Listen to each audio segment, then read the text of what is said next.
Good morning.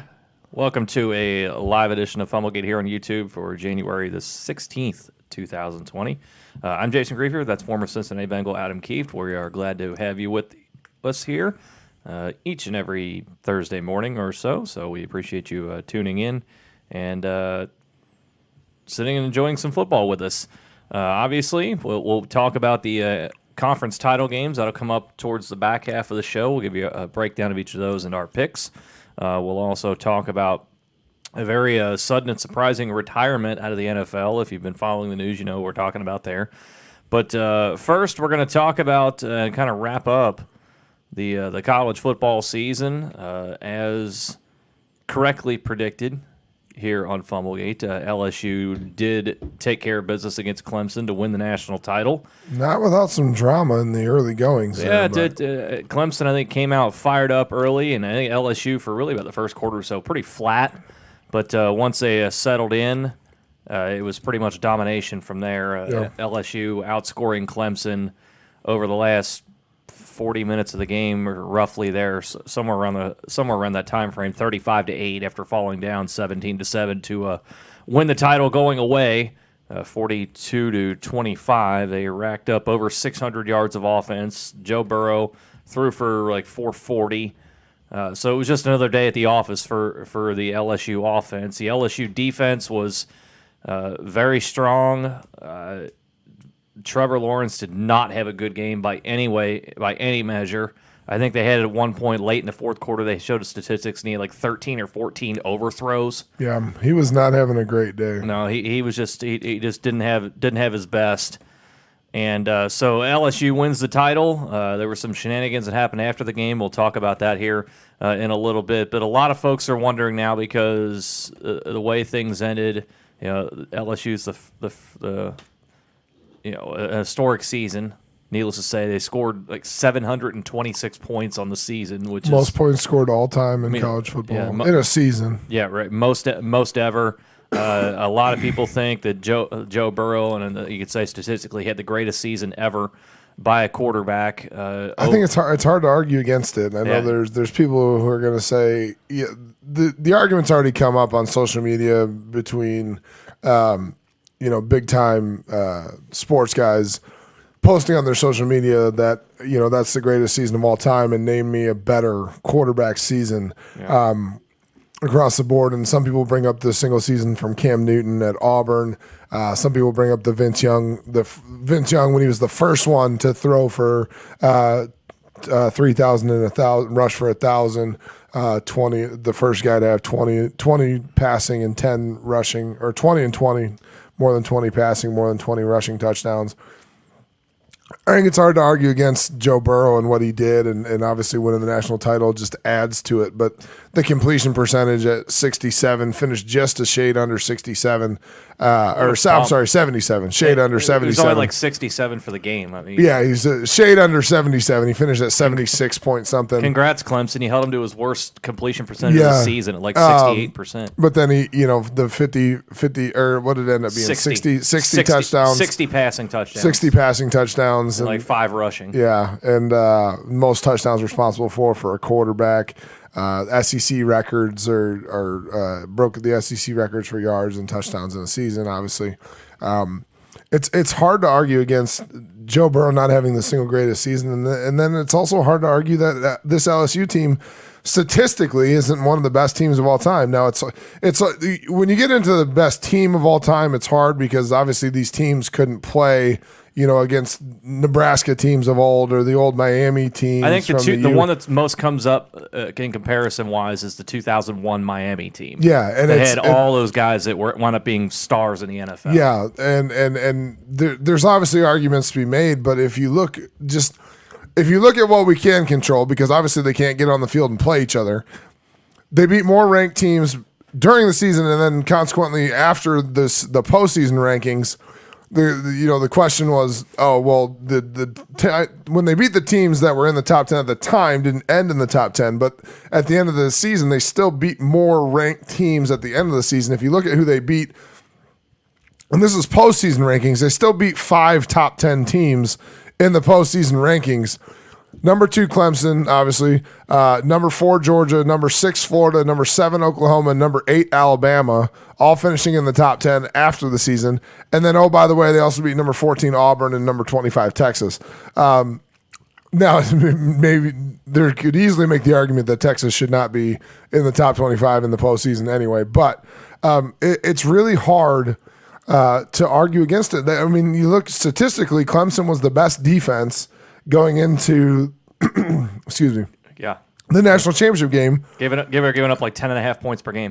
And LSU goes out and scores 42, puts up over 600 yards of total offense.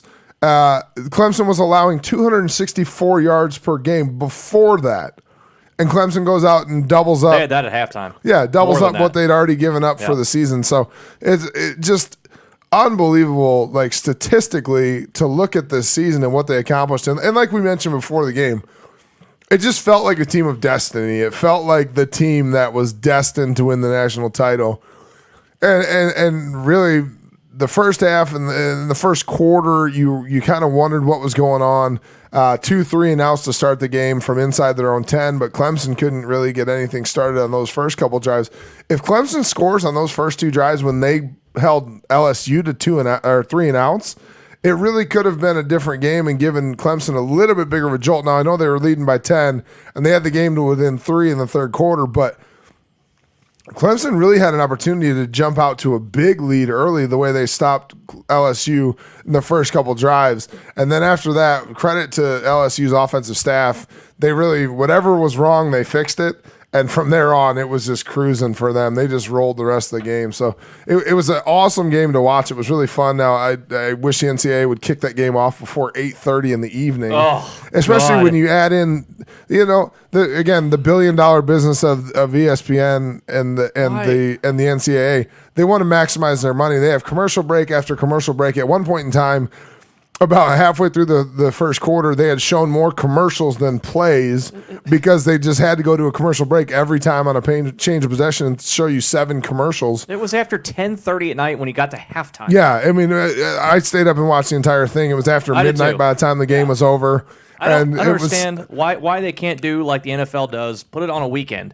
Play it on Saturday, like college football Saturdays. Kick it off at 6 o'clock. Yeah. Kick it off at 7 o'clock. Kick it off 7 o'clock. But you're still done before midnight. Yeah. And nobody has to go. Well, not nobody, but people in large part don't have to go to work on Sunday. When you play it on a Monday night, you kick it off at 8:30, and the game ends after midnight on Eastern time. Makes it very difficult for people who work the next day to get up and go to work. And the same argument with the West Coast. That game's kicking off just after 5 o'clock when most people are getting out of work. If you live in Los Angeles and you get out of work at 5 o'clock, you're not home for kickoff at 5:30. You're missing the first half. You're like it doesn't. But again, it's the NCAA and their billion-dollar business, and they've decided that makes them the most money. You give the teams a 2-week layoff, play it on Saturday. But anyway, I digress. So the argument back off full circle: is this LSU team the greatest team of all time? I think on paper, yes. I think that the argument is easily made that on paper they are the best team of all time. Now, do I think if you put hands in the dirt and you lined up against the 2001 Miami team, if you lined up against some of the old Smash Mouth Nebraska teams, does it hold up? I don't know, but in recent memory, certainly, like, if you didn't watch college football prior to the last 10, 15 years, it was easy to say that this is the best team of all time. If you remember the Miami teams like we do when I was playing college football, I would love to see them be able to put their hands in the dirt. Miami had so many athletes, and LSU has a lot of athletes too.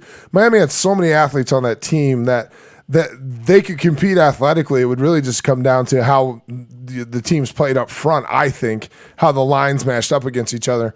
But again, at the end of the day, I don't really care where they fall on the greatest team of all time ranking. I just know that for me personally, it was a fun team to watch. Yeah. It made the college football playoff very fun to watch.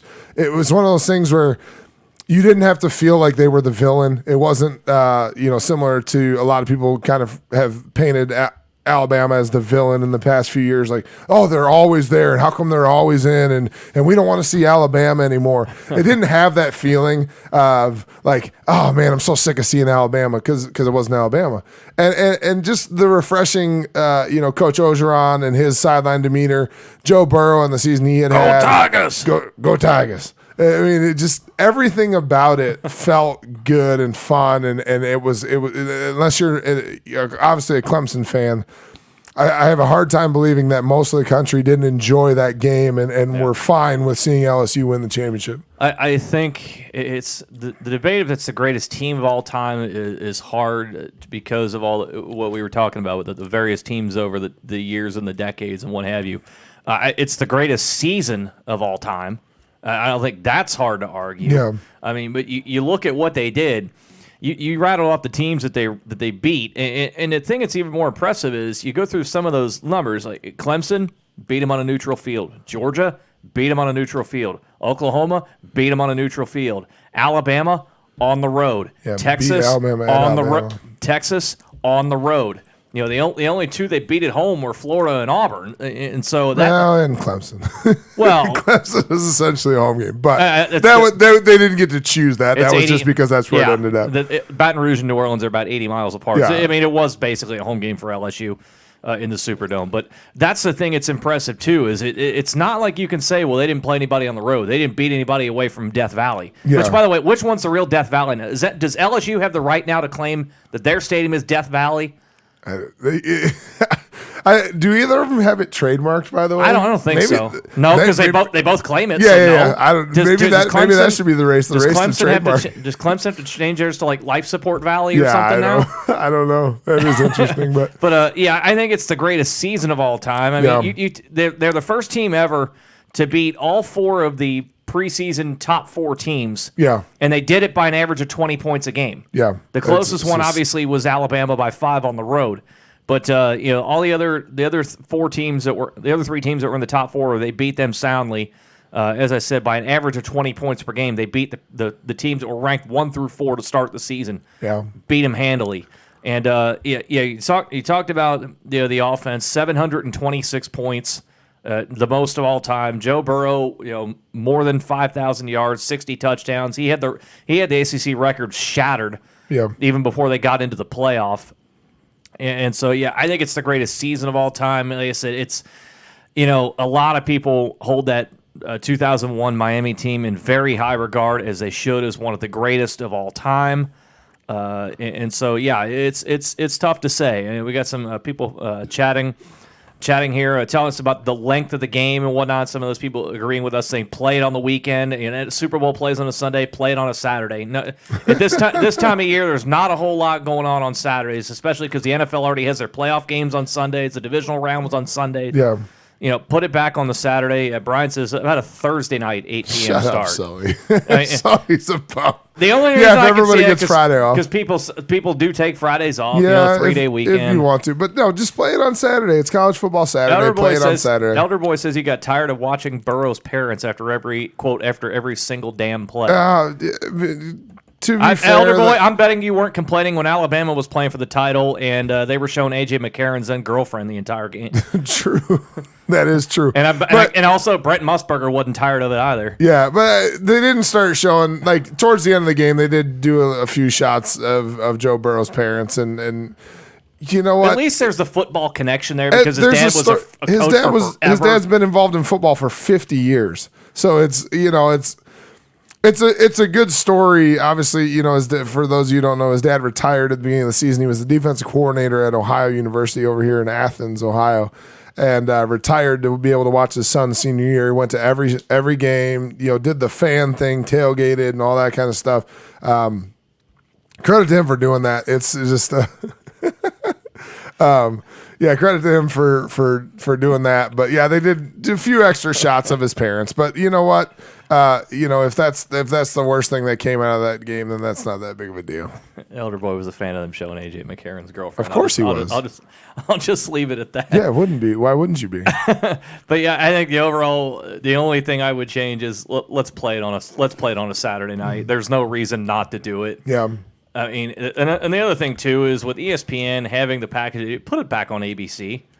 Every time a game's on ABC, they label it as college football on ESPN anyway. Yeah, you still get your name attached to it. Put it back on ABC. Yeah. You get even more viewers, and you get to put out press releases and brag. Billion-dollar businesses, man. I know. Well, then they say the same too is the SEC package is about to move to ABC. It had been on CBS for years, and CBS apparently has decided they don't want to shell out the money anymore. Oh, so ESPN's going to even further own the SEC. So here comes more. Yeah, just complaints. add more money. Here comes more complaints from Ohio State fans about the SEC bias on ESPN. Yeah. Which, I mean, I get it, but at the same time, you folks got your own network with Fox.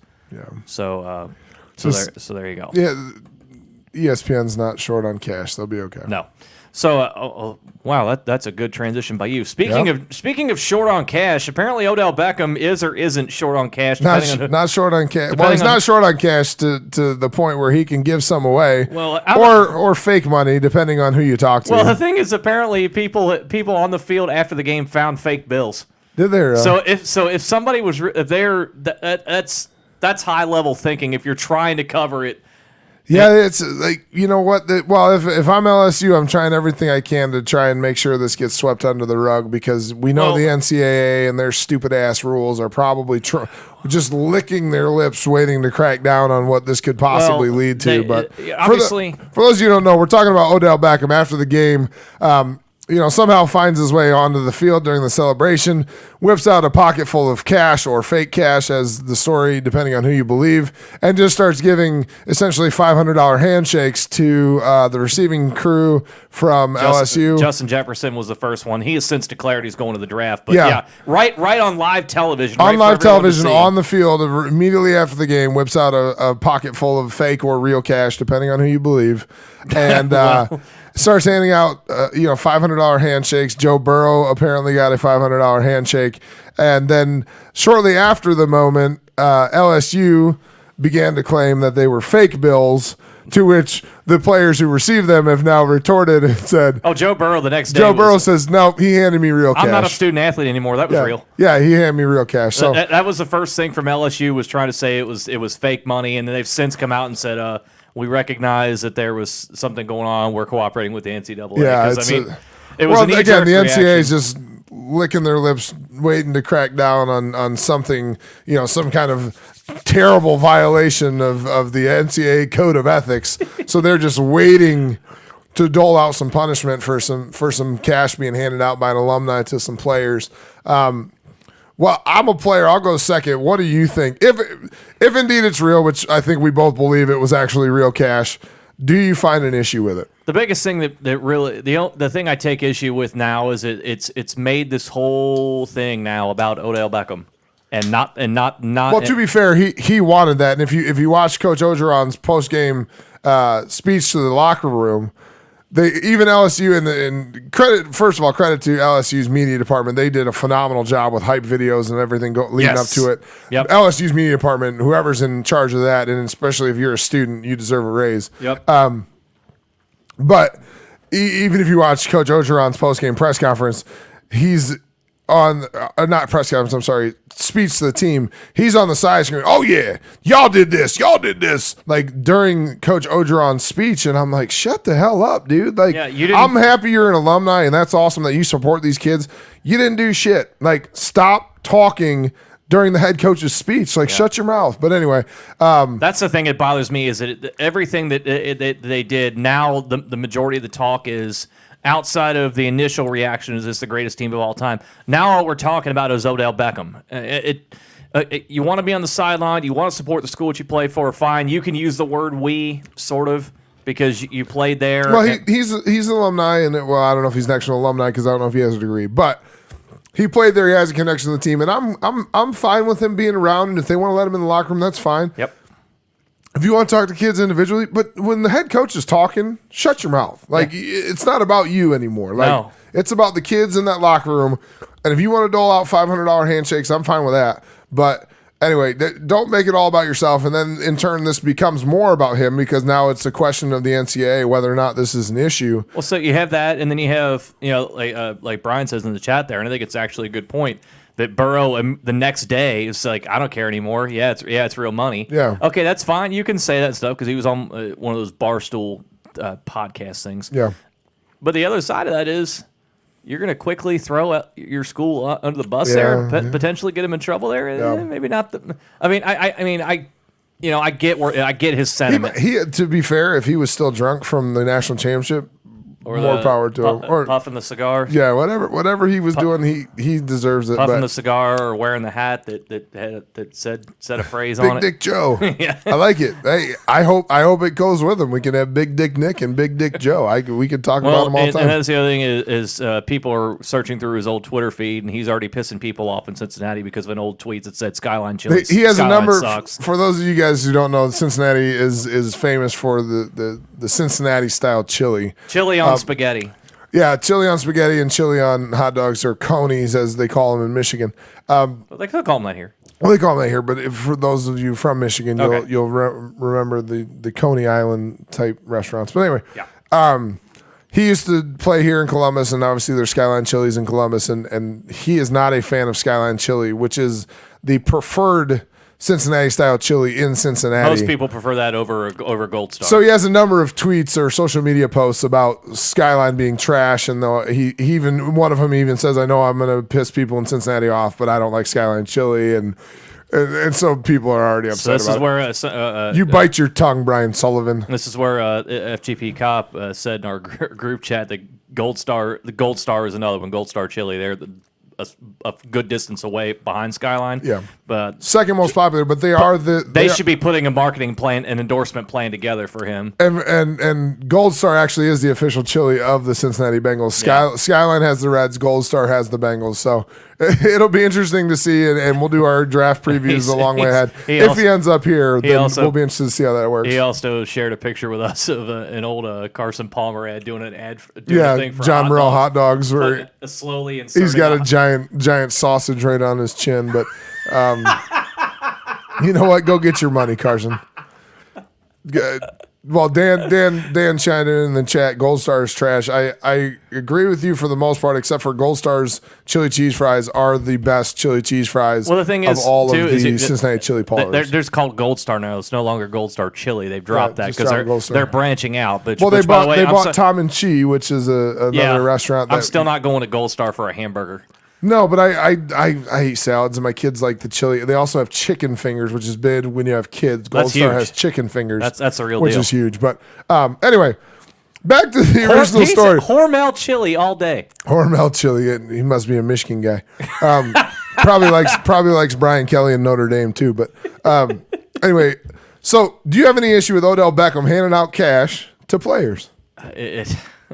It is what it is. I mean, do I have a problem with it? No, but the other thing is the NCAA is going to have a problem with it, and since they run the world, or at least they think they do, I really don't think this is going to be a big deal. Yeah. I mean, if anything, take away a couple scholarships or something. Yeah. You know, I really don't think that this is going to be made into a huge deal. Obviously, it's a horrible look to do it right on camera. Yeah, it's not a good look. I mean, if you want to do that, fine. Go in the locker room before the cameras are allowed in and start doling out some stuff. I mean, it's. I'm sure this is not the first. This isn't the first example. This isn't a unique situation. This isn't the first example of multiple $100 handshakes. I mean, that's obviously, that obviously has happened for a long, long time, and I mean. SMU got a freaking death penalty for more brazen stuff. Brian actually think he makes a good point. Have the players donate the money, or donate the money to a charity. Yeah, there you go. So here's my opinion. One, I don't find an issue with it, other than the fact that I don't like the precedent that it sets, and we'll go back to what your statement you just made. Let's not pretend this is the first time this has ever happened. No. This is just the most blatant we've ever seen it because it's on live television, on camera, doling out $100 handshakes. By the way, credit to the producer who thought that was a good idea. Oh, my God, it's Odell Beckham. He's pulling out dollars. Roll with it. Let's show this. Follow him with the camera. Let's show this. But you know what? I don't have an issue with it. Here's the other thing I don't. Here's the other thing I don't have a problem with. You're probably right, Dan. Brian does probably like kickers. I don't have a problem with it, other than the precedent it sets, and the NCAA is going to have something happen. I don't like the fact that we all know it's happening. I don't like the fact that it's happening out in the open. I think that's one of the issues that this is going to become is that, if Odell can give out cash out in the open, then why can't our alumni give our kids cash out in the open? Like, what's the difference? If you don't punish. I think the thing is, if they don't, that's what I'm saying. If they don't punish, the NCAA, what the NCAA is going to have to do by doing it like that, it was a blatant middle finger to the NCAA. Yeah. Like, come on, go do it, punish me. Yeah. I mean, like I said, Justin Jefferson was the first one that when he was cracking out the stack that was like that thick of $100 bills, he was right there getting the handshake. Yeah. Justin Jefferson he's leaving. Yeah. But you just, and if the guys are leaving, there is no issue. If they aren't coming back to the school, because that's the violation, because they still have their amateur status. The issue is with getting paid to do that, which is essentially what Odell Beckham's doing. They're losing their amateur status. Now, if they aren't returning to school, they can't be punished for it, i.e., a la Joe Burrow and obviously Jefferson now. But I think the NCAA has to do something, because you don't want this to become, now any alumni from any big school can come back with a handful of $100 bills and just start handing them out to the players, because it changes the playing field. Because like Brian said, have them donate the money to charity. If there's guys returning next year that were they're going to have to, which is what I had that happen with me. I got a discount at Target when I was in college, and I had to donate the equivalent of the discount I got, which was around $10.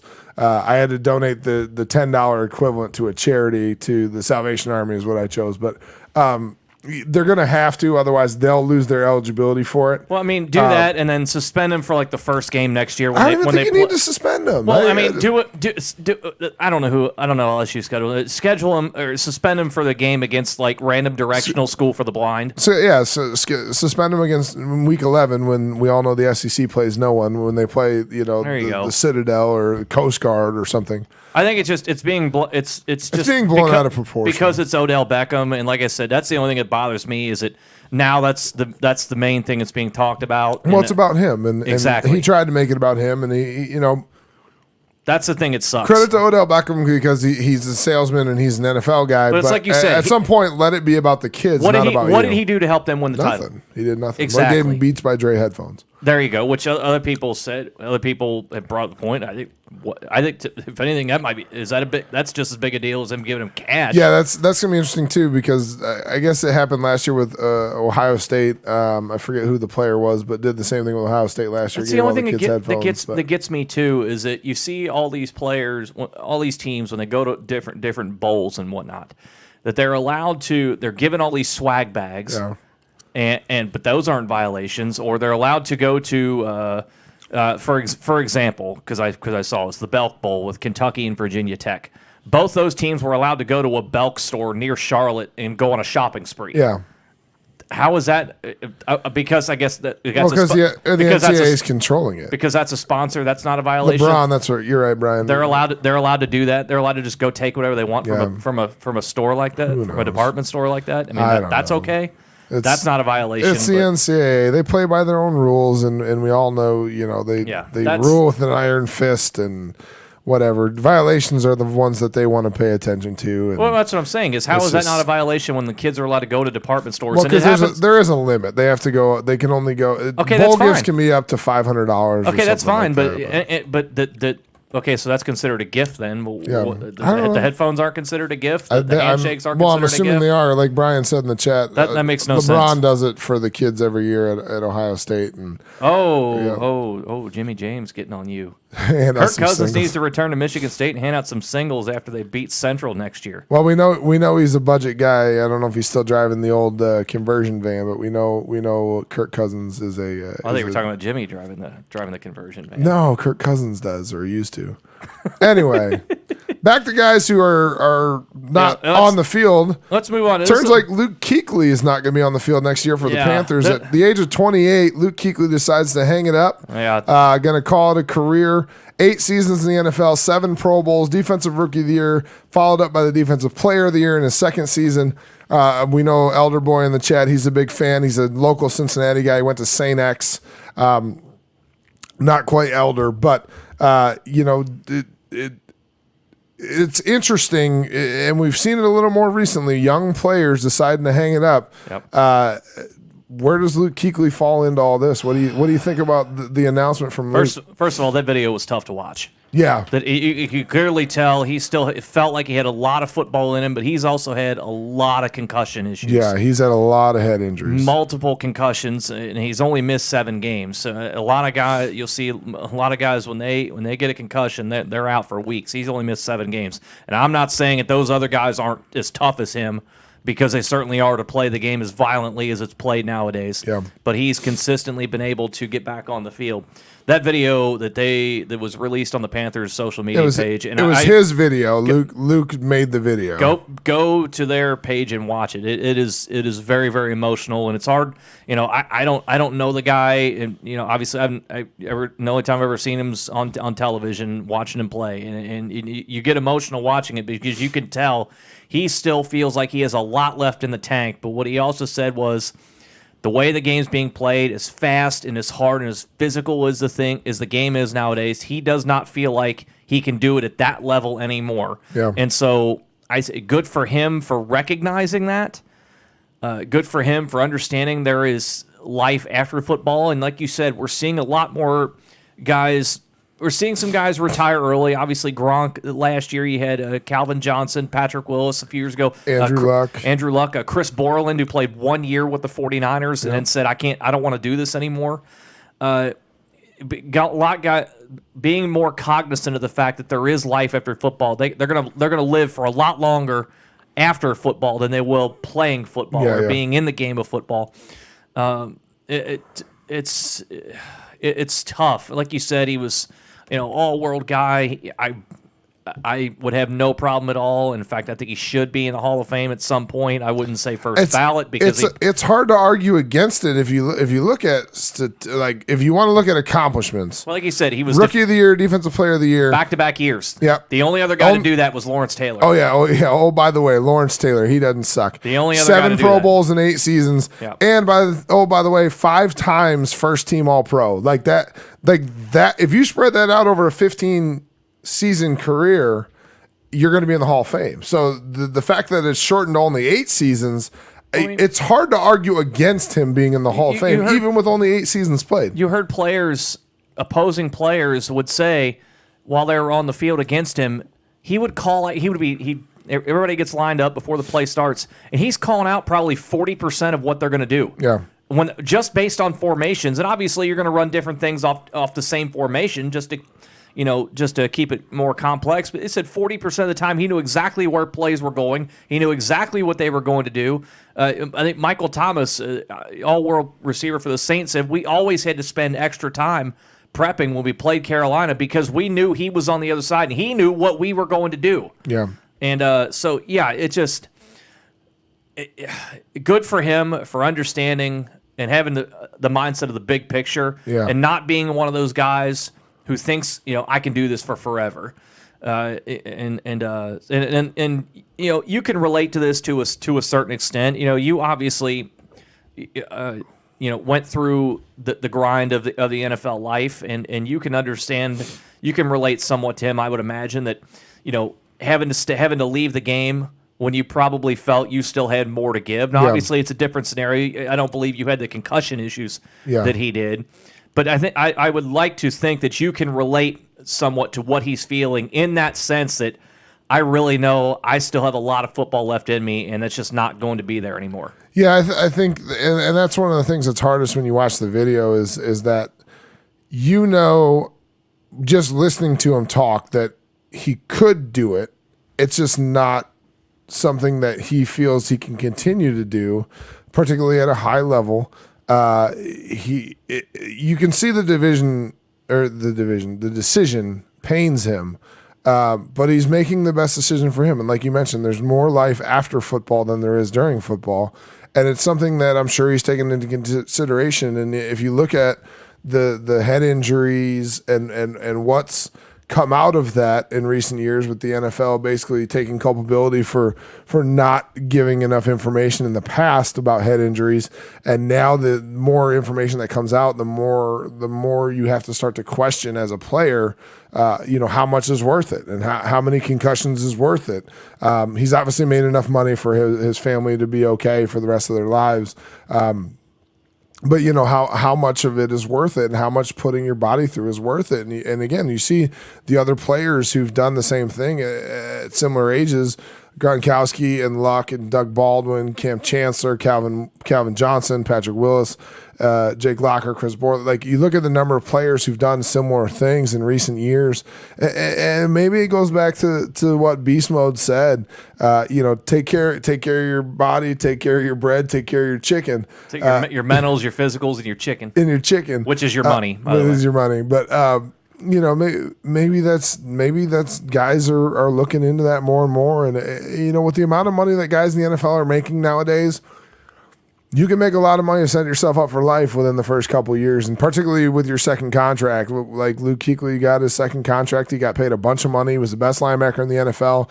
1,000 tackles in 8 seasons, which is unheard of. He's got the most tackles since he's been in the league, despite missing all the games that he missed. 7 games between 2 seasons. He still has the most tackles in the NFL during that span. Maybe it's just not worth it, and he's looking forward to the future, and he doesn't want to become one of those guys with CTE or something where it ends up being a debilitating injury. CTE, being a debilitating thing in the long run. And there's so many unknowns, particularly about head injuries, and it's hard to say. I don't think that that's a bad decision. I think that that's the best decision for him, and obviously it was not made in haste. I think he sat down, he took the time to go over it with his family and with people who mean a lot to him and people who he talked with. And obviously he did it in a timely fashion. The franchise now knows that they need to move on from him. We've seen it in the past where guys don't say that until around the draft or after the draft. You look at the Andrew Luck situation where he did it during training camp. Kind of left the Colts unprepared for the next level. It's tough because he was so talented, and obviously being a Cincinnati guy, we hear a little bit more about him here. He trained with a guy by the name of Cliff Marshall who helped us at the Bengals. He came back to Cincinnati. He came back every summer. Live and train in the offseason. Yep, he trained here in the summer. He trained at a place called Ignition here near Mason up in northern Cincinnati. And I saw a lot. Cliff Marshall the past couple of days has been posting stuff on social media and posted a little tribute to him and pictures with him and Luke training, and said he was the hardest working guy that he ever worked with. Every time they would do any competition during the off-season training, Kuechly would win every single one of them. That's just who he was. Obviously, like you mentioned, he can still do it at a high level, but something else is drawing him away from the game, and he feels like it's the right time to step away. And it's the right decision for him, and nobody else can question it. He made the decision, and then that's what's best for him, and then you have to live with it. I think there's a couple of things that I find interesting that I wonder what we could see down the road. First of all, you wonder how much the game will change if and when the technology comes along that people with CTE can be diagnosed while they're still alive. Yeah. And that is not something that I don't believe the technology has come along yet. Usually it's not till after a person passes away that you can diagnose that if they have CTE. So I wonder how that will change things down the road when that medical technology comes along. Number two, I'll pose this to you, since obviously you played the game. You know all about injuries and everything that goes into playing this very primitive and violent sport. Do you foresee a time going down the road where you have some player who decides, before I get to the NFL, that I don't want to do this anymore? And not only that, but it be some guy who you could look at and say, he's got a future in the NFL. Yeah. And he just decides, you know what? I've got a good education here. The risk is not worth it for me. I don't even want to enter the NFL. You know what? I think it already happens to a point, and it hasn't happened with a big name player yet. But it already happens at the college level. Heck, it even happens at the high school level. And you know, it's tough. I have a player right now who will not play his senior year because of concussions. And it's not that he can't; it's that it's best for him to not. Was that his decision? It was family decision okay. with the help of a doctor, and okay. and it's something that he needs to not play football for his long-term health because he's had a number of concussions, and he's a pretty good lacrosse player, and it's lower risk in lacrosse, and so he is going to not play football as a senior, and he's just going to concentrate on lacrosse, and it brings me to the point that I think it happens at all levels. That we probably just don't realize it hasn't happened at the college level with a big name player of yet. It's not that it doesn't happen. I feel like there's guys out there who have had injuries. There's in guys college that have retired while playing in college. Have stopped playing in college because of injury. I think just with the research that's out there, and we see it in the NFL already, that the trend is going to increase a little bit.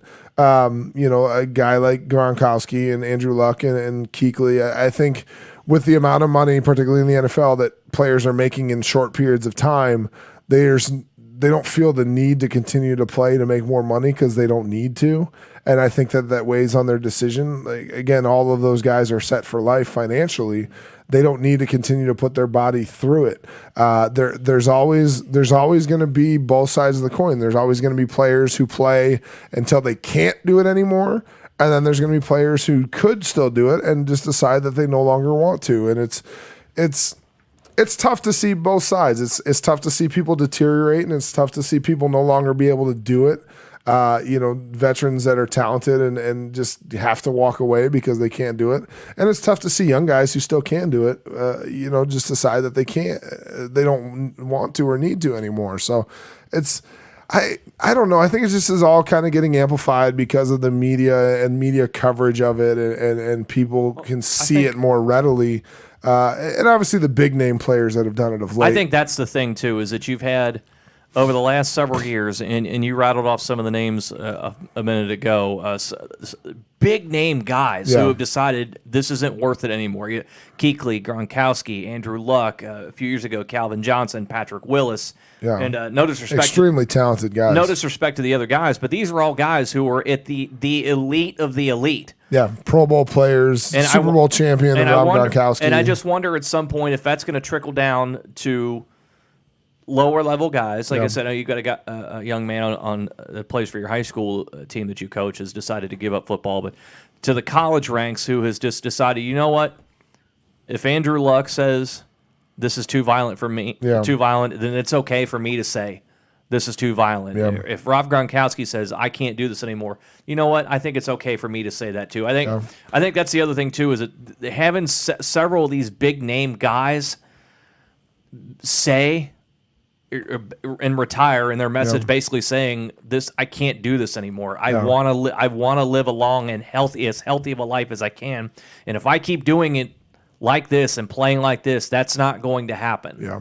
And so I think that's if anything, that's a good thing that comes out of it, is that there are several big names, and yes, the media does hype it up a little bit, but because these are big name guys, most of them, I think the one that surprised a lot of people was Chris Borland 5 years ago, because he after one season he was a promising rookie for the 49ers, seemingly had a bright future, and he gave it up after 1 year because he was afraid of the concussions that were coming forward. So I think if anything, it's at least started the conversation where players don't feel like they have to do this, that they can find another path in life to take care of themselves. So I think if anything, that is a good thing that comes out of it.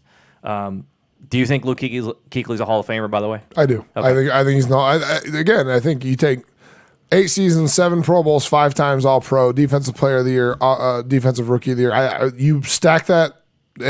I guarantee you there are defensive players and linebackers in the Hall of Fame already who don't have that list of accomplishments. And I don't think you can fault him for having a shortened career. I mean, it's not the same, but similar. Like, is Barry Sanders the greatest running back of all time or not? Just because he didn't play enough to get all the yards and all, finish out.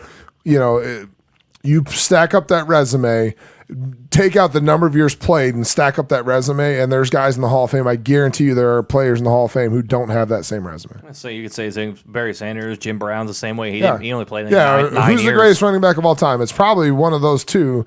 Certainly not Emmitt Smith. Or heck, you could say Gale Sayers played 6 years. Yeah. And he's in the Hall of Fame. Now he had injuries that forced his retirement, but yeah. he was literally in the Pro Football Hall of Fame by the time he was 34 years old. Yeah. And, you see 5 years from now, Luke Kuechly will be 33 years old. He could be in the Hall of Fame. Yeah, Is it 10 or 5? It's 5 years. 5, yeah. At 33, Luke Kuechly You're could be in the Hall of Fame. Rob Gronkowski could be in the Hall of Fame at 34. Andrew Luck, stretch, but I don't think he's in the Hall of Fame. I don't think he is either, but statistically maybe. Calvin Johnson maybe. Like, you look at statistically what Calvin Johnson accomplished. Like another guy who did retire after a long, long career was Antonio Gates. Yeah, salute to him. Antonio Gates, not bad for a basketball center from Kent State University. Send the Hall of Fame your jacket measurements now. Yeah, and he will 100% be in the Hall of Fame. He's the most touchdowns all time for any tight end. Cool deal, by the way, for the president of the Pro Football Hall of Fame to show up on live CBS and Fox television to surprise Bill Cowher and Jimmy Johnson to tell them live on television they were going to be in the Hall. Awesome. Those are pretty cool. The reaction from Jimmy Johnson, you could tell how much it meant to him. Yeah. And Terry Bradshaw, shut up. You're in the Hall of Fame. Maybe shouldn't be, but all you could hear was Terry Bradshaw screaming, "Oh my God, I can't believe it! Good for you, Jimmy." Well, I think it's too is seeing the president. It's good to see the guys be happy. Seeing on for that, him. shaking the hands of Terry Bradshaw, Hall of Famer, Hall of Famer, yeah, Hall of Famer, Hall of Famer. Coach, you're in the Hall of Fame now. Too. Yeah. That was really cool. That was really cool. It was a neat experience. Absolutely. So let's move on. And before we get into our conference championship picks here, we're going to wrap up the divisional round and a lot of really weird but exciting football games that happened during this. Super fun to watch for sure. These were some really entertaining games. You have Tennessee go in and just dominate Baltimore, which nobody saw coming the way it was dominated. Now you mentioned it that they were going to need Derrick Henry to show up big and have 30 carries. Oh, by the way, how many carries did Derrick Henry have? Exactly 30 for 195 yards. So and you had another game, a second game in a row where Tannehill threw for less than 100 yards. That hasn't happened since Terry Bradshaw in the 70s. Yeah. And so they win there. You have the 49ers just obliterate Minnesota. And Kirk Cousins showed up again in that one. Kudos to Cleveland for hiring Minnesota's offensive coordinator. Seven after 7 first downs as opposed to San Francisco's defensive coordinator. Yeah. Good job there. And then, by the way, good job Kevin Stefanski for saying Baker Mayfield has accuracy in spades. Yeah. Which one of those guys lasts longer in Cleveland, Baker Mayfield or Kevin Stefanski? Probably Baker, to be honest with you. We've already shown the Haslam. Think about We've already seen, we've mentioned it before. Haslam likes to pull the trigger on firing people really quickly. That's the MO. I mean, Cleveland's been back in the league since 99. He's their 13th head coach in 21 years. Yeah, it's just... Oh God! Like you could 7 first downs, and we could do a whole show on the coaching hires and the just where they're stretching out of nowhere. Oh, by the way, why is Dalvin Cook running the ball 9 times? Yeah, 9 times. Yeah. What are you doing? What do we say was their chance to beat San Francisco? Run the ball, keep their offense off the field. What did they do? Nothing. Exactly. To score. What 10 are you doing? Points. It was 14-10 at halftime, but exactly. So why are you not running the football more? I don't know. Don't rely on because Jimmy G was piss poor in this game. Yeah, Jimmy G did not play well. He threw a pick in the second quarter, and after that they threw the ball 6 times because Kyle Shanahan figured out my quarterback sucks. I need to run the football. Yeah. But Kevin Stefanski couldn't, and he failed up and do the Browns' job. Did he fail? Is that considered failed up? I don't know. That might be the ultimate failing up. Here's the thing about it, and I didn't want to get into the coaching hires, but it's mind-boggling. But again, Cleveland. That is the ultimate failing up. Like you were largely ineffective against the 49ers, and then you get a new head coaching job. Like. Cleveland. Like you go out and you hire a guy, 7 straight 3-and-outs, and Cleveland looks at that and they're like, That's the guy we want running our guy. team. Like, come on. That's our guy. Oh, by It's the just- way, Elder Boy, I don't know if Rudy Johnson's the best running back of all time, but I do know somebody who used to be on the show who drafted him in the first round the year the Bengals cut him. Yeah, not me. Of our fantasy football draft. Yeah, it wasn't me. No, it wasn't him, me. and it wasn't me. So there's only two options left there. You can figure that out. Yeah. For yourself. It just- which one? So you had all these games that show up. Or which one of these games was the most surprising to you? The Ravens, it has to be. And we mentioned on the show the week before that we thought that was the easiest one to pick at home. Just with the high-powered offense and the way they control the ball and the time of possession, the ability to make big plays, and the most dynamic running back, the guy who's probably going to be the MVP of the league. And some people think he may be unanimous MVP of the league, and he just didn't show up. The game in general, just nothing about that game looked like the Ravens. It didn't look like the Ravens belonged on the field. It looked like the Ravens were the wild card team. Do you think that? Do you think that factored in that they basically had not played their full allotment of guys in 3 weeks? Because they had nothing to play for in Week 17, so they sat everybody. Then they had the bye week. Do you think that factored in? I mean, is it the Bengals argument? You know, like when the Bengals did that, when they didn't play anybody in Week 17, and then they went into the wild card round against Houston, against the Jets, and got beat. Like, you know, they lose the week. Well, with the Jets, they lost Week 17, then turn around and go back and play the Jets, and they end up losing again. Like, you want to say yes, but then you look at they got healthy. Like Mark Ingram got healthy, and Andrews got healthy, and Lamar Jackson would have had the flu if they played the week before in Wild Card Weekend and got to recover from that. And it's like, I don't know, just something about it. Like we didn't think we were going to have Lamar Jackson throwing the ball 60 times in that game. Like credit to him, his stat line looks good, 365 and 143 on the ground, but you can't have three turnovers. He had 2 picks and a fumble, and they didn't look like the same team. Tennessee came to play and punched them in the mouth. Baltimore's defense, no show. No. Absolute no show. And the funny thing is, Tennessee punched them in the mouth, and they took it. Earl Thomas doing the crap talking before the game, saying, I don't think anybody really wants to tackle Derrick Henry at all. And then there was a play during the game where Henry just stiff arms Thomas right through the face of the earth. Derrick Henry, the little Tebow play where he threw the little pop pass for a touchdown. My God, that was awesome. Beautiful. Oh, it was beautiful. Perfect play timing too. Like just because it screwed with people first because you had Mariota on the field instead of Tannehill. So now you're wondering you're especially wondering what the hell is going on here. Mariota goes out in motion, and then you think just give it to Henry, let him plow forward, and that's what everybody else thought too. Yeah. And he just throws a little pop pass for a touchdown. I mean, it's again, just like, Vrabel with the stones after the week before of bleeding a minute and a half off the clock just to screw with Belichick. Dude, he looks like a daggum genius right now. And I'll tell you what, if they win, and we're going to talk about here in a second, if they win the conference championship, I don't know when you're voting for coach of the year or if the ballots are already in, but it's hard to argue against Mike Vrabel. Even right now, it's hard to argue against him.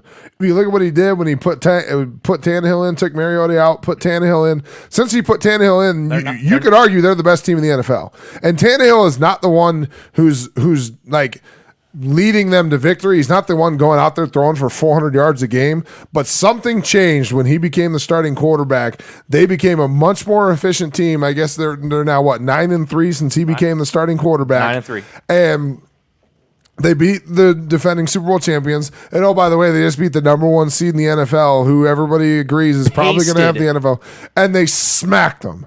Like, it wasn't even a game. Like, it was on the scoreboard, it's kind of a game. The stat book, it's not a game. Baltimore outgained Tennessee by some 200 yards. But Tennessee controlled that game. No, I know. 100% controlled that game. A lot of it was, late third, early fourth when the game was firmly in Tennessee's control. But Tennessee or Baltimore inside of Tennessee territory, I believe it was 6 times, 3 times inside the 20, and they came away with 12 points. Like, Tennessee came to play, punched them in the mouth, and credit to Baltimore for putting up all the yards, but you didn't put points on the board. It's the same argument with Ohio State and Clemson a couple weeks ago in the college football playoff. Ohio State put up a bunch of yards. They didn't score enough points. Baltimore put up a bunch of yards. They didn't score enough points. You look at the way Tennessee operates, and it kind of factors in. It likely will factor in on Sunday against Kansas City, and again we'll talk about that here in a second. Tennessee this season, I believe, when they've been in the red zone, they've scored a touchdown like 79% of the time. They have not attempted a field goal since week 15. Yeah. They signed a kicker in week 16, and he has not attempted a field goal. Yeah. It's nuts. Again, I don't know when coaching for Coach of the Year or voting comes, but he's going to get some votes. It's hard to argue against him not being it. I think John Harbaugh is going to win it just because of the year they had. But I get it. But just the same thing with MVP voting. Like Lamar Jackson's going to win the MVP, but then he comes like stat line looks okay, but 3 turnovers and couldn't beat the wild card. But it was team. Also the second week in a row where Tennessee's defensive line just manhandled their opponent. And like I said, I know Lamar Jackson ran for like 143. But that if you watch that game from start to finish, that was domination by Tennessee's defense. And on the other side, Baltimore, it only given up like 90 yards per game rushing, and Derrick Henry just, flew right by that. They ran and for again, 217 in the Tannehill game. Tannehill threw for 7 for 14 for 88 yards. Thank you. But 2 touchdowns. How are you going on a road and beating a 14-2 team throwing with that stat line from your quarterback? With 7 completions. Thank you. It's insane. 7 of 14 for 88 yards. But you said it. Derrick Henry had to carry the ball 30 times, and he did. He ran for 195 passing touchdown. Put him in position. Ryan Tannehill's got 2 short touchdowns. But they also kept him clean. Like the Tennessee might have the best offensive line in football, and credit to the other offensive lines that are out there. Tennessee's offensive line is pretty freaking good. Like they don't suck. Well, no, we're not meaning to overlook maybe the wildest playoff game you'll ever watch in Houston and Kansas City, where unbelievable. Houston gets up 24 to 24 nothing. 24 to nothing early in the second quarter, and by the time halftime comes, they're down 28-24. Yeah. And Kansas City goes on to win 51-31. Scored 41 straight unanswered points on 6 straight possessions. Touchdown. Yeah, 41 straight points, 6 straight possessions. You're watching it early and thinking, my God. Well, there was guys out there banging the money line because I even said when Houston went up 24 to nothing, Kansas City. I said it to you when that happened. Death, taxes, and Andy Reid sucks in the playoffs. Yeah, and everybody thought maybe that was the case, and you know what? And then Bill O'Brien goes for one of the stupidest play calls you'll see. That fake up punt 24-7, and he goes for a fake punt on his own 25 his own or 30 whatever. yard line. Yeah. It's not Pete Carroll throwing the ball on the 1 yard line on the Super Bowl bad. That's the worst Ill-advised. play. That's the worst play call in the history of sport. Ill-advised. But and that totally changed the game. And it did. It changed momentum and he because said after the game, at the time you were still up. What was it, 17 points at the time? So that happens. They fumble the ensuing kickoff, and all of a sudden they go for the fake punt, don't get it.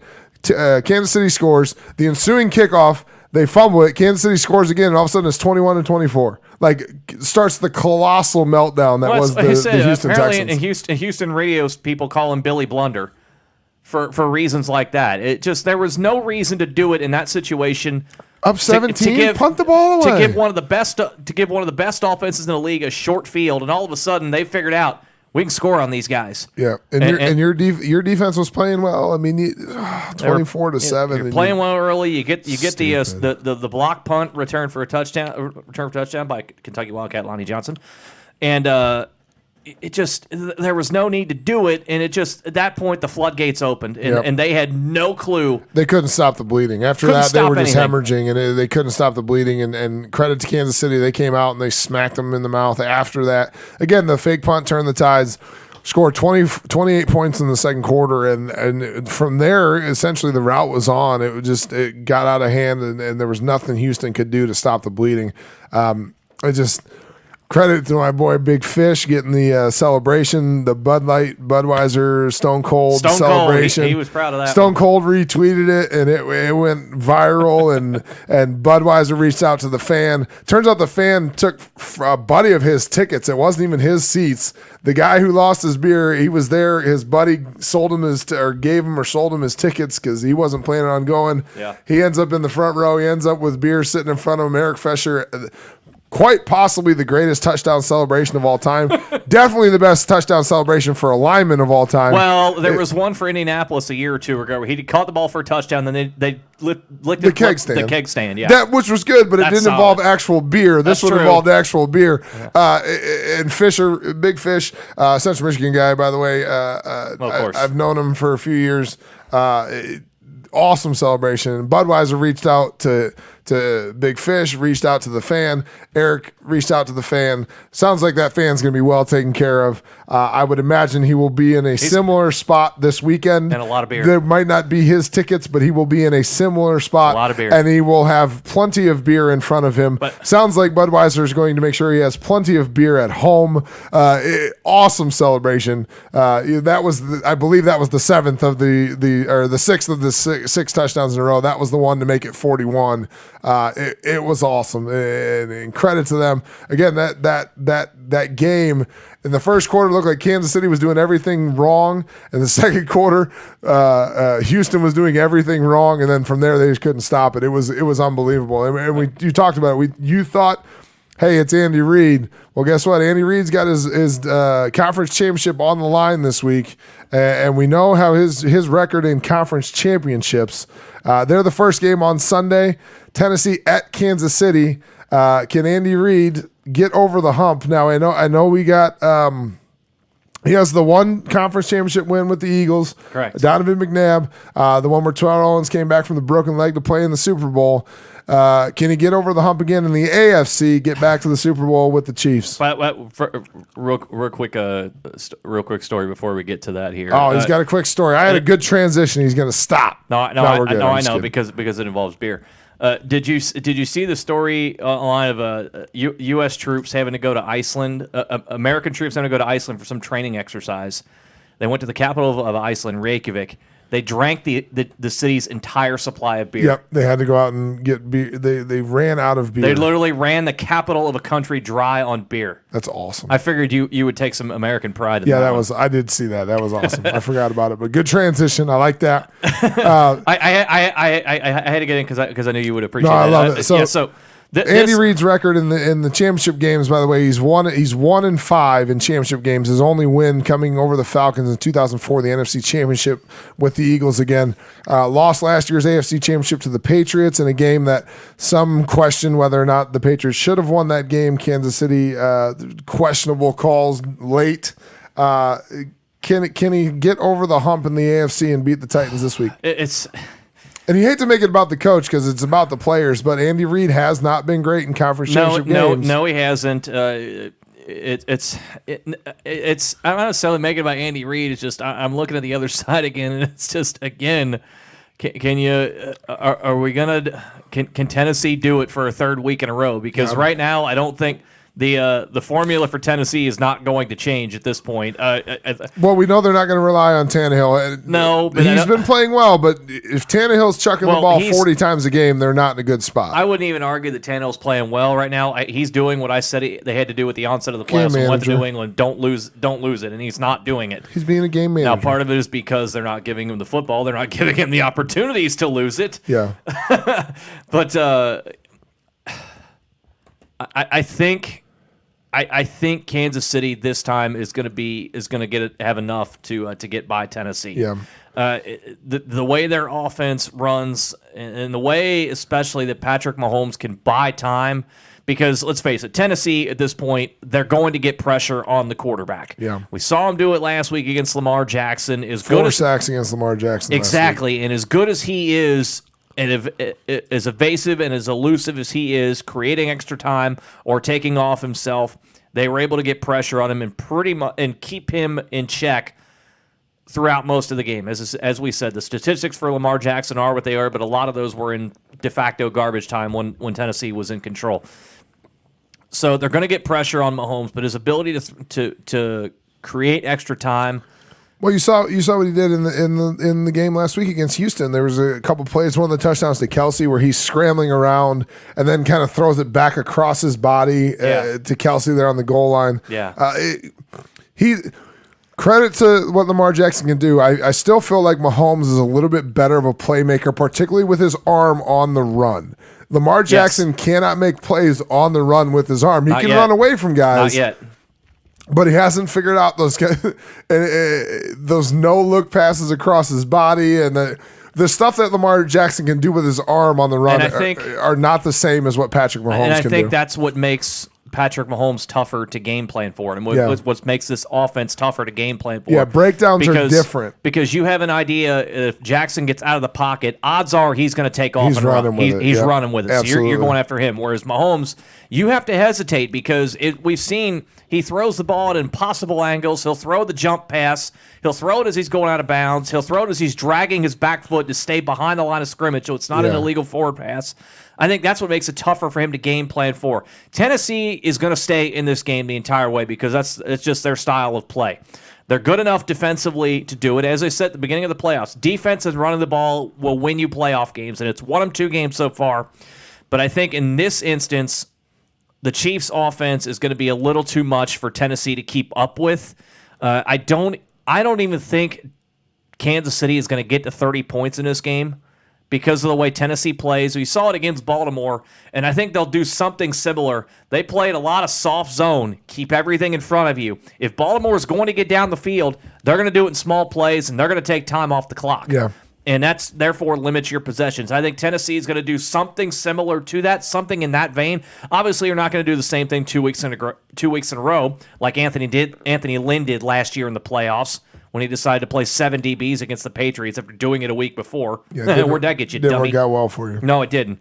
Mike Vrabel's smart in that. Mike Vrabel, defensive mind. That's Anthony Lynn is too, but not smart last year. I think Mike Vrabel come up with something similar to force Kansas City to take time off the clock. Remember, Kansas City is a very high-powered, big play offense. They love to go for those chunk plays, the big shots down the field. And I think Tennessee sits back in that zone and dares Kansas City to run the football a little bit more and keep the check down routes. Obviously, Travis Kelce is going to be a very, very difficult matchup for Tennessee. Who isn't he a difficult matchup for? But I think you're going to see in this game that Ryan Tannehill is going to have to make some plays. You cannot have him in this for the 3rd week in a row throw less than 100 yards and try to win it.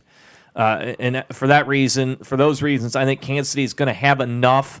I don't even think Kansas City gets to 30 points here. And I'm thinking a score somewhere along the lines of like 27-20, 27-17, somewhere in that vicinity. But I think Kansas City wins and moves on to the Super Bowl. Yeah, I think Kansas City wins this one. I think you're right. I think Tennessee is going to shorten the game and shorten the possessions and try and keep the hands out of Kansas City's offense. That's your only play to win, is it not? You have to, and that's been largely their game plan for the first 2 weeks. And I think that part of the game plan doesn't have to change. I think for them to have a chance, they're going to have Ryan Tannehill be more effective. He can't only throw the ball 14 times for them to stay in this game. Derrick Henry, again, he's probably going to have to carry the ball 30 times and shorten the game, try and limit the possessions, and their defensive line is going to try and get after Patrick Mahomes. But again, like we mentioned, I think the different dynamic between him and Lamar Jackson is the ability to make plays on the run with his arm as well, and I think that's what makes him so dangerous because his receivers, they're experts at the scramble drill. When he gets out of the pocket, they're experts at finding open space and getting into a position to make a catch for the first down or for a touchdown. I think that makes a difference. I think their offense is just too talented. Again, Travis Kelce is a bad matchup for anybody. Tyreek Hill, they're just good, sound offensive team, and I just don't think Tennessee can get into a shootout style game, and I think that's what this probably ends up being. I agree with you; it's going to be lower scoring because of the limited possessions. But Kansas City is going to be able to score more often than Tennessee. Tennessee, just because of the way their offense is designed, they are going to end up having to punt it because they just get 2 short runs and then an incomplete pass, and they're going to have to punt. Kansas City's better at staying on the field and converting short and to go plays because of Patrick Mahomes' ability to do stuff with his legs. If you're Kansas City, do you pack 8 in the box and basically say Ryan Tannehill beat us? I think it's valid. Like I think you have to force Ryan Tannehill to do something. Now Tennessee's going to have to try and manufacture extra possessions through turnovers or blocking punts or special teams or whatever. But yeah, I think if you're Kansas City, you got to force them to try and throw the ball just to again make Ryan Tannehill beat you. And he hasn't been bad. He just has like you mentioned, he's been a game manager. He's just don't lose it. In this game, for them to have a chance, he's going to have to go out and win it for them. Derrick Henry, as much as you want to say he can, he might run for 200 yards. Who knows? But you really need to force Ryan Tannehill to beat you. I don't know that he's going to have to go out and win it. Tannehill does. He's going to throw for more than 100 yards. Yeah, you would think. I mean, I think if you get him above. But then again, we thought the same thing was going to happen with Baltimore, and you in particular mentioned what needed to happen for Tennessee to win, and that's exactly what did happen. But this one's a different dynamic. But if they can go out and control the clock and they can manufacture extra possessions, we saw the way Kansas City started against Houston with the fumbles and the block punt. Like, if something happens like that, similar, where Kansas City's playing from behind they're in trouble. Tennessee's if offense. If that happens, they're in trouble. With Tennessee's offense, they can take time off the clock, and I don't think Vrabel's going to make the same decisions that Bill O'Brien did with trying to fake a punt inside his own 30. No. That would make it infinitely more difficult. But I just think Kansas City's got too much firepower in this one for the Titans. And credit to them, they've had a hell of a run. Look really good, and Ryan Tannehill earned himself a new contract. And Mike Vrabel's going to get votes for Coach of the Year, and they've started something pretty good down there in Tennessee. It'll be interesting to see where they are next year, but I think this is the end of the road for them this year. I think Kansas City moves on to the Super Bowl. This is one of the two games I'm most excited to watch. That's not to say the other game we're going to talk about here in a second is going to be a bad game. It's just because of the way Tennessee has won. Yeah, I mean, you could not ask for more yin and yang style of football team. Yeah, it really is the typical the run and shoot versus a power running game out. I know you call Kansas City run and shoot, but you could call spreading the ball out, all over the field. Versus Tennessee playing in the box. Like that's fair. It is two different styles. It'll be interesting. Absolutely fair comparison. So here you go. Both Adam and I have Kansas City moving on. You see in the top right corner of your screen, weather's not going to be an issue. It's going to be cold, but there's not going to be any threat of like sleet or snow or anything like that. Yeah, it's going to be dry, cold but dry. So that's perfect weather for Kansas City. The environment there. Tennessee has played in similar situations. Exactly. Before. It's not anything they're not used to. Yeah, the weather should not be a major factor in this one. No. Certainly won't be. So it should be a good game. Like I said, just the styles of play. It should be a lot of fun to watch for sure. So we'll keep an eye on that one. Obviously, let's move on to the other side. As we talked about, San Francisco, the dominating, if not destructive, performance against Minnesota. I thought Minnesota after the New Orleans game was riding high. They'd roll in there and be able to get it done. Yeah. Obviously, that was not the case. Untrue. Minnesota's offense was an absolute no-show. Yeah, I decided not to even put on cleats that game. And yet Kevin Stefanski failed up into the Browns' job. Why do we? All right, I'm gonna say it. I don't even care. Why do we even have the Rooney Rule? Like, I'm not trying to be play this game, but you look at the more highly qualified candidates that once again got passed over. Why is Eric Bieniemy not a head coach in the NFL? Why? Explain that to me. How is he not a head coach in the NFL? How is Josh McDaniels, who's been an offensive coordinator so much longer than Stefanski, not a NFL head coach? Like, it blows my mind how more qualified candidates did not get jobs this time around. The rumor with McDaniels was in Cleveland. He wasn't willing to give over his game plan on Friday to the staff and the analytics. No, they wanted to give it over to the owner. The owner and the analytics staff. Apparently, Jimmy Haslam wanted the game plan week to week, and Josh McDaniels said that don't work for me. It blows my mind. If you look at resumes, if you put up blind resumes, Stefanski and then old boy in New York, and I forget his name already, because he's a nobody special teams coordinator. Joe Judge. Like, how are these guys getting NFL head coaching jobs when a guy like Eric Bieniemy is not an NFL head coach yet? A guy like Josh McDaniels, who's been a head coach, who's been an offensive coordinator for Super Bowl champions, isn't a head coach right now. Robert Saleh. Yeah, how about Rob Saleh? Rob Saleh, who's leading the best defense in football. Not dissimilar from Matt LaFleur, his friend, former Chippewa. Similar pedigree. How is he not an NFL head coach? He is supposedly interviewed for these jobs. Blows my mind how a guy like Stefanski, who has been a one-year offensive coordinator for a marginally successful Minnesota Vikings team, is now a head coach in the NFL. And a guy like Eric Bieniemy, who's been in Andy Reid's offensive system for how many years now? Josh McDaniels, who didn't want to give over his game plan, but he's not a head coach somewhere else. I think it blows my mind that owners are going with these guys who, on paper, seem severely less qualified than other qualified candidates. I think part of the thing, too, with McDaniels is it was basically understood he was in agreement to be the Colts head coach last year, and he reneged at the last minute. So I think people have a bad taste in their mouth about that. I get it, and maybe he's waiting for Bill Belichick to retire, but how is Eric Bieniemy not a head coach? 5 vacancies, and he's not a head coach. That's the one. That blows my mind. The one thing I would wonder about Stefanski, too, and you said this offense was just as productive with Case Keenum compared to Kirk Cousins. Yeah, it's not like changed? It's not like Kevin Stefanski took this offense to the next level. It's not like he took Kirk Cousins to the next level, and some of that is on Kirk Cousins. Don't get me wrong. Yeah, I sort of understand the scheme fit with Cleveland because Stefanski loves play action. Yeah, loves it like it's his own child.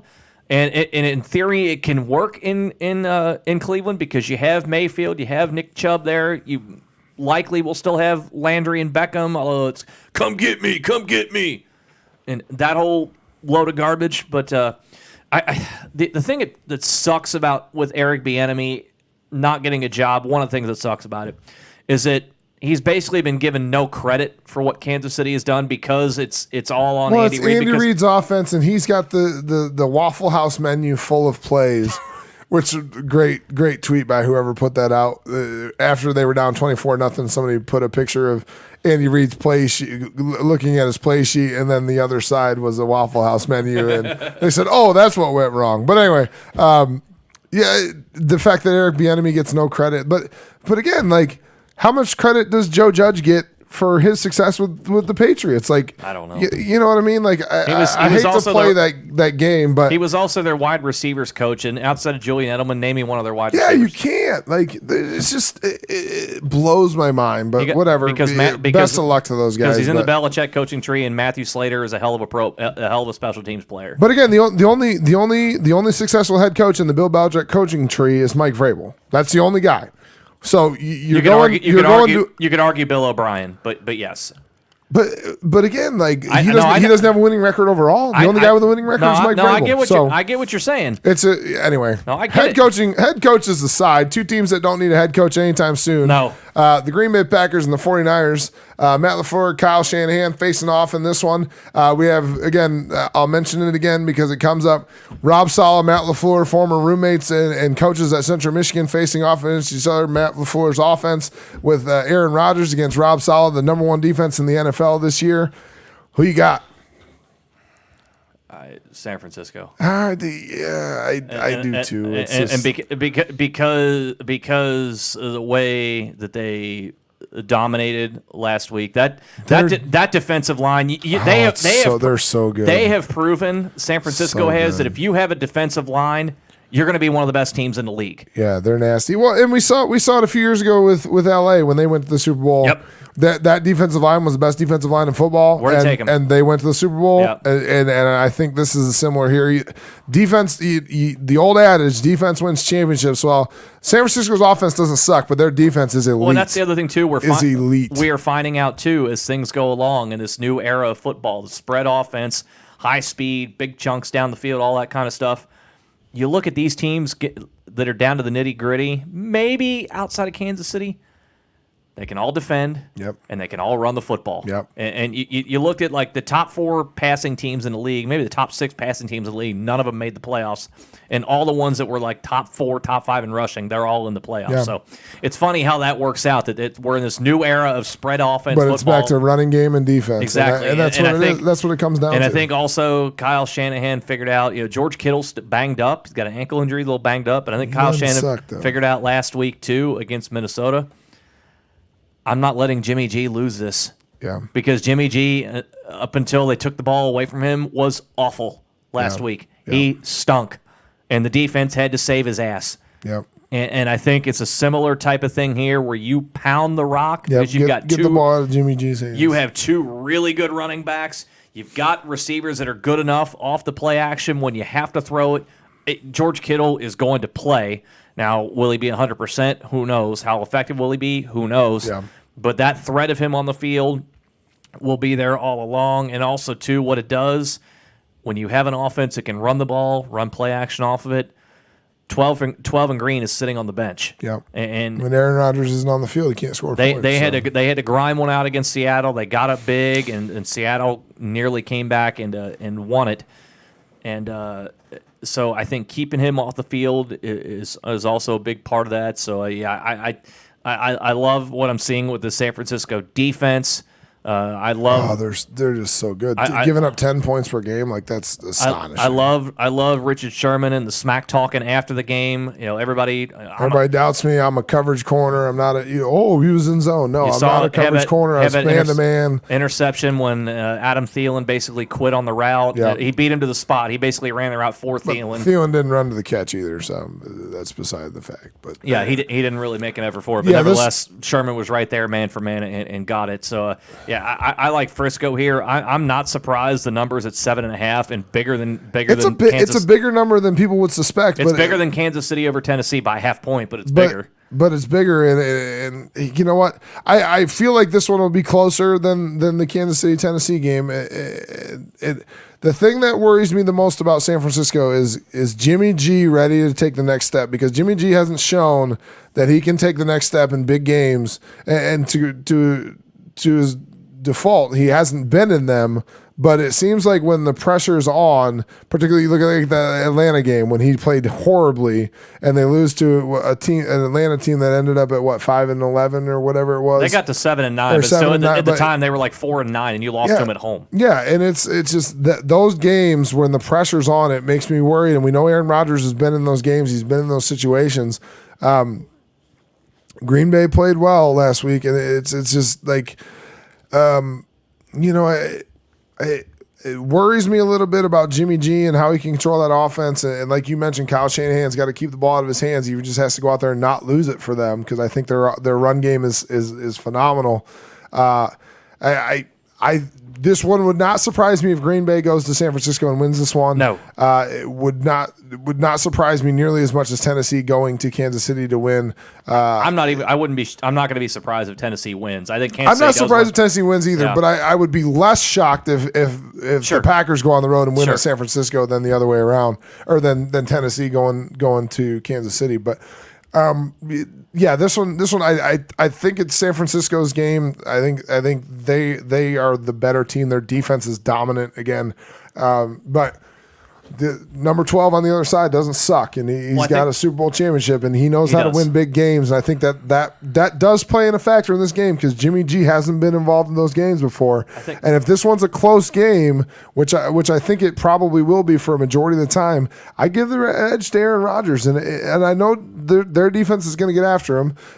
Green Bay's offensive line doesn't suck, and for the most part, Aaron Rodgers makes good decisions with the football, and I think that's one thing that's going to benefit him. The difference between him and Kirk Cousins is we know Kirk Cousins likes to throw into windows that aren't there, a la the Richard Sherman pass where he just threw it right to Richard Sherman. I don't know if Aaron Rodgers makes throws that are that bad. I think as long as he can keep the ball moving and at least flip field position and force Jimmy G to get into long drives, this one could be much more difficult for San Francisco. If you force them to go 80 yards per drive, it will definitely make it more difficult for them. Again, I think Aaron Rodgers being on the sideline makes a big difference for Green Bay, but I think Kansas City is just a little bit too much in this one. San Fran. San Fran's a little bit too much in this one. Yeah. We got San Francisco going to the Super Bowl. I think one of the things, it's two things. San Francisco needs to get to a good start offensively. Yeah. Just to keep Jimmy G calm, and the other thing too. Yeah, I think it'll be a lot of play action and run game initially, or short throws. I don't think they spread the field as much. I don't think they go downfield, and I don't think they throw risky concepts early. I think it's establish a run game. Stick to your script for the first 15. Yep, give them some short throws and just stay on, like you said, stay on script.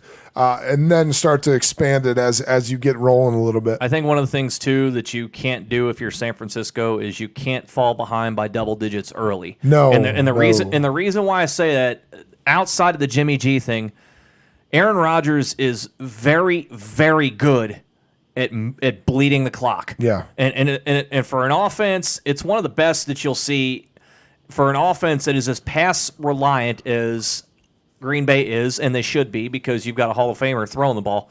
He is so good at taking time off the clock as the game goes along. He is so good at bleeding 7, 8, 9-minute drives off. And even if it results in a field goal, okay, that's fine. Yeah. You're allowing fewer opportunities for the opponent.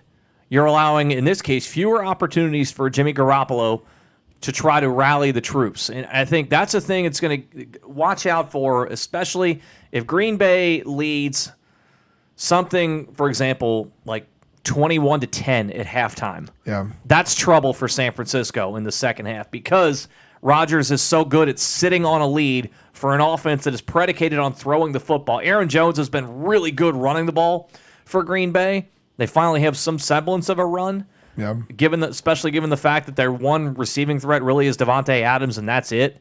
They don't really. Oh, he's been really good, though. He has been. He doesn't suck. He has been. He's been very good, but they don't really have a lot outside of that. I think Jimmy Graham has been a huge disappointment since he's been in Green Bay. Yeah. Now, I mean, he's on the back nine of his career, but he has not been what they thought he was going to be. He had a big catch last week, though. He converted a first down on when Aaron Rodgers was scrambling. He did, but the consistency. He's got to show up bigger. The consistency is not there, and we all thought that could happen, especially getting back to a quarterback that is good at throwing the ball down the field, similar to what he had in New Orleans with Drew Brees. The experiment in Seattle, I never really thought that was a fit with him and Russell Wilson. No, it didn't seem to be. Didn't seem like a fit. Yeah, but that's the thing. Everybody's going to have to show up a little bit bigger in this game for Green Bay, and the run game's going to have to be effective, and receivers who they aren't counting on are going to have to make plays. They're going to have to convert first downs. The pressure's on San Francisco's defense, especially in the first half, to keep them right there within a score. Like I said, if you fall behind double digits, even if it's 21-10, that's still a 2-score game. Yep. You're going to force, in the second half, you're going to be forced to throw the ball a little bit more than you would like, to try to get yourself back into it, and that can open up a whole world of problems. As I said before, right now in his career, it's easier not to trust Jimmy Garoppolo than it is to trust him. Just because he hasn't done it yet. Like you haven't seen it out of him yet, and it is you have to question whether or not he can show up in big games, and so it's going to be interesting to see this. Obviously, this is the biggest one he's been in thus far. Yeah. And again, like you mentioned, if Green Bay happens to jump out to a 2-score lead, you're going to have to see him show up because they're not going to be able to rely on the run game to get back into it. They're going to have him make plays, and can he make those plays? And we'll see as the game goes on. And it also takes away the effectiveness of the play action because the defense more than likely is not going to buy it. Going to be sitting back a little bit. Exactly. So here you go. So Adam and I, as much as it pains him, he's going against his boy Matt LaFleur. Well, my boy Joe Staley plays for the 49ers. And if the matchup rings true, we will have 2 left tackles. Either team, Kansas City and San Francisco, both left tackles, former Central Michigan Chippewas, Joe Staley, Eric Fisher. The only way we don't get a Chippewa into the Super Bowl, by the way, because it would be if both home teams lose, then we don't have a Chippewa in the Super Bowl. So Corey Davis is sorry, he went to Western. He went to Western. Screw that guy. Oh, okay. He caught the touchdown though. Good for him. Yeah, that's right. That's right. So screw him. So that's another reason why you're not picking Tennessee to win. No, I don't care about that. But that's bull. Yeah. Yes, you do. Well, you do. Actually, the only way that we get there will be someone who in affiliation to the Chippewas in the Super Bowl, no matter what, because if Green Bay wins, Matt LaFleur's in the Super Bowl. If San Francisco wins, we got Rob Saleh and Joe Staley, and if Kansas City wins, we got Eric Fisher. So no matter what, we get somebody in the Super Bowl that played or coached for the Chippewas. So I'm happy for it. But here you go. So here are the picks. Both Adam and I are on the San Francisco train. The weather's supposed to be absolutely fine. Yeah, 60 degrees and sunny. What else do you expect out in the San Francisco area? Even though this is 45 minutes south of San Francisco, but there's still the San Francisco 49ers. 3:40 kickoff should be beautiful there in Santa Clara, California. Yeah, not 60 degrees roughly for a conference championship game in mid-January. It doesn't suck. No, it doesn't. So that's not a bad thing. So there you go. So Adam and I both are going to have a Kansas City and San Francisco Super Bowl, which, by the way, going back to our preseason picks, Adam did pick Kansas City to win the Super Bowl. Yeah, so still alive. So who did I have in the NFC? Who was it? What did I end up picking? I don't remember. I have to go back and look. I forgot who I picked. Yeah, I can't remember. I Me think either. I think I had New Orleans beating the Patriots, so obviously. Yeah, they both got in the playoffs. I may have picked an NFC champ that didn't even make the playoffs. I don't even recall off the top of my head. I did that. I believe the year before I picked two teams that didn't even make the playoffs to play in the Super Bowl. Well, so you turned it around this year. You won the bowl pick 'em by like a million games. Yeah, well, you know what? Sometimes you do a little bit more research. And you pay attention, and then sometimes that kind of stuff works out for you. Did you drink less beer while you were doing the research? Yeah, you know what? I've been trying to drink a little bit less. It always helps too. Let's see if I can find my preseason. He's trying to look up, see who he predicted. Who I put in the Super Bowl? I don't remember off the top of my head. Let's see what we got. He's literally looking through an old rundown right now to try and. These are big early in the. This you're is looking at a draft preview. NFL draft preview. I should have labeled them better. Yeah, I have all my Fumblegate files saved, but I don't know which one for the new season. Start with season 3 of Fumblegate. We'll see let's see. When would you probably have done NFL? Ooh, that's not it. You're like upset picks of the week. And Yeah, we got we're other in games college. You're a couple of weeks. Oh, that's week 1. You're a couple of weeks ahead out there. So. Oh, all right. Well, we'll go back. We'll wrap up the show. See if I can find it before we wrap it all up. But I don't know where it is. The overriding point is that Adam's preseason Super Bowl champion is still alive and still has a chance, and he's going to roll. You know what? I think I may have picked New Orleans because I think I flipped last year's conference championship games to put him in. You might have. It could definitely be a possibility. I did pick Clemson over Bama for the national title. I found that one. I think I picked Clemson over Georgia. So. Yep. I had Chiefs over the Rams is who I had. So I did have a team that didn't even make the playoffs last year. Still got a Super Bowl champion. Yeah. Chiefs over the Patriots in the championship game. Rams over the Saints, neither of which made the. That's what I did. I flipped last year's championships games. You did. But the Chiefs are there. We're going to flip it for them. Chiefs are going to make the Super Bowl. Playing against the 49ers, at least that's prediction. Left tackle versus left tackle, 2 former Central Michigan Chippewa guys in the Super Bowl. That'll be kind of fun. I'd like to see another Stone Cold Steve Austin celebration at Eric Fisher this week. That'd be great. Credit to the beer company and the fan for being big fans of that celebration. Went viral. It was awesome to see. But good weekend of football. Stay up, watch your conference championship games. Again, these won't get over at 1 a.m. by the way. not what the NCAA does. They're playing at 3 and 6:40, so it should be easier for your Monday morning wake up. Unless you're a fan of either of the teams that ends up winning, you might have a few too many drinks. I know I'll be having a few myself. Jason and I will both be watching. Enjoy them this week. I think there'll be 2 really good conference championship games. I think there'll be really good games to watch. And we'll be back next week with our Super Bowl preview. We'll talk about some of the coaching changes and some other stuff that went on. Probably won't fill up a whole hour and a half. We have 2 weeks till the Super Bowl. Maybe we'll do a little Pro Bowl preview, talk about the college all-star games. We'll find something to fill our time. How about Missouri State hiring one of the 2 biggest jerks in college coaching? Yeah. We get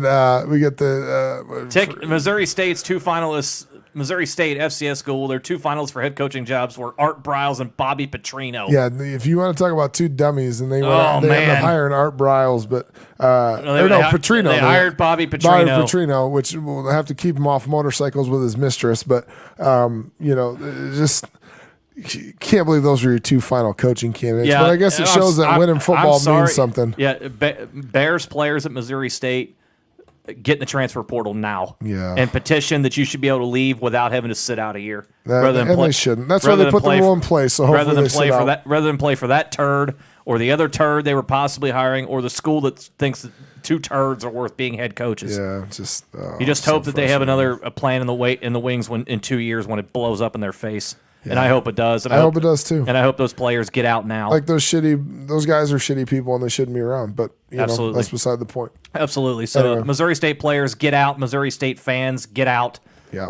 Because your administrators are morons for making one of these 2 guys the head coach. Yeah, definitely disappointing. But you know what? Sometimes winning means more in college football. And if you're a team that's struggling, that's what you go out and do. And it's unfortunate because it's not the best thing for the players or the university, but that was the decision that was made. Bad look all around. So we'll make it into a little bit more of that next week. We'll maybe touch on Mike Leach moving to the SEC, which should be a hell of a lot of fun. That'll be fun. We get some golden quotes. He'll get a lot more. He'll get a lot more tick being in the SEC this year than he does out on the West Coast. So stupid cowbell things. Yeah, but he's already endeared himself with the fans there in Mississippi. So him and Lane Kiffin in the same state. That'll be fun.